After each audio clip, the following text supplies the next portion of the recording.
Faly miarabantsika tsiraray avy any amin'ity alarobia atoandro ity ho tain'Andriamanitra ny antsika tsiraray avy volana vaovao volana Jolay fahasoavana vaovao famondrapo vaovao fananganana vaovao tahantsika ny Andriamanitra amin'ity volana Jolay ity tonga amin'ny fotoana fahantsika hiara idiran'Andriamanitra tsara midiran'Andriamanitra ary ny fiderana dia miantso fahasoavana ka tia ampahery anao hiara idiran'Andriamanitra hiaraka aminay ao aorianan'ny générique.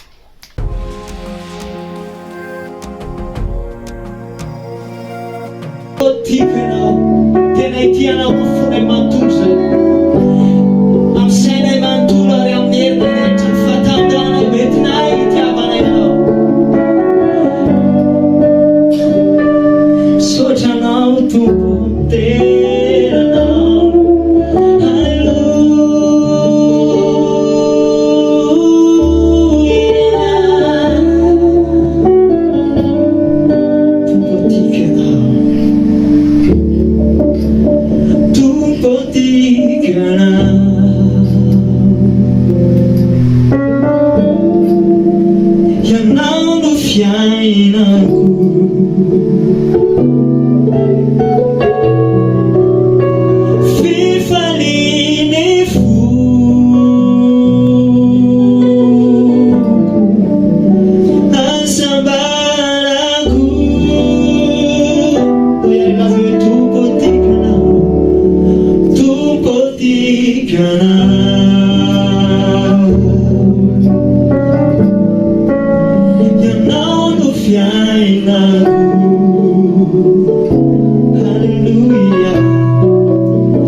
Fanemasinao maniry anao zay, maniry anao fatratra ny ato anatinay, maniry ny fahafelona mihoatra avy aminao, atokanay anana fahasahinay teny tagnary Davida hoe kapokako feno dia feno. Zaho mino fanemasinao ny fanatrehanao tsy miala eto amin'ity firenena ity, tsy miala eto amin'ity firenena ity ny fanatrehanao ary zany mbola mampandresanay ohatrao. Ary mbola iantso zay hoe aoka ny fanatrehanao tsy hiala aminay, aoka ny fanatrehanao tsy saraka aminay, aoka ny fanatrehanao tsy hiala eto amin'ity taninay ity, fa ny fotoana tsy eto ny fanatrehanao dia azo antoka hoe rarak'izay resy zay. Fanemasinao mangeta entanao zay, milanao zay, zay miantso anao amin'izao fotoana izao.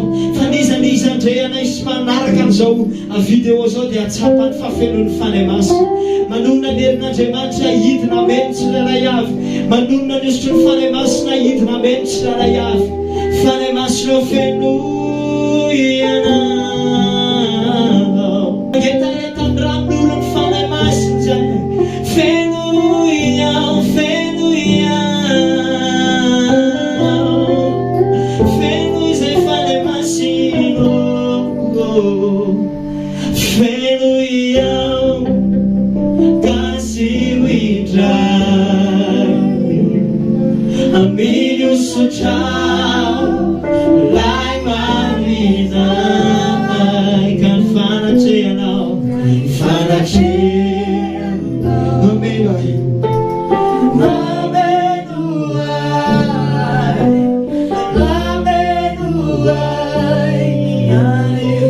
Esqueci de falar o meu irmão.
Fiarovana avy aminao, isy fombana avy aminao zay ary tena hiaro anaynao satria aminao miaram-bato fiafelanay sotra tompony halleluia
Marina aminao ne zany toke zany ary tsy saraka aminao ny fiarovana Andriamanitra